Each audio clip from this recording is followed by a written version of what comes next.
समाचारमा हार्दिक स्वागत छ। आज दिनभरिका घटनाका साथ यहाँहरुमाझ उपस्थित भइसकेको छु। सुरु गरौँ आज दिनभरिका समाचारका शीर्षकहरुबाट।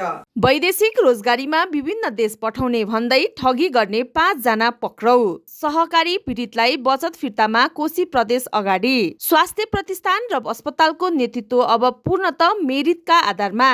नेपालका 13 जिल्लामा तोकिएको निषेधित क्षेत्रमा पदयात्रा अनुमति अनिवार्य।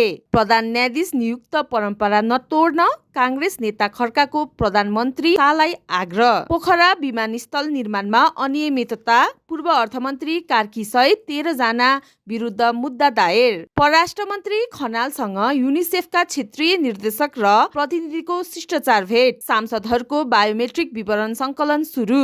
पर्यटन समितिको परिचय र कार्य विवरण सम्बन्धमा छलफल। संवैधानिक परिषदको बैठक सुरु। प्रधान न्यायाधीश सिफारिसको कार्यसूची। तुइन खोला नजिकै गुडिरहेको कारमा आगलागी। तपाईहरुलाई आजको समाचार कस्तो लाग्यो त? यस्तै ताजा समाचारका लागि हाम्रो च्यानललाई लाइक, फलो, कमेन्ट गर्नुहोला।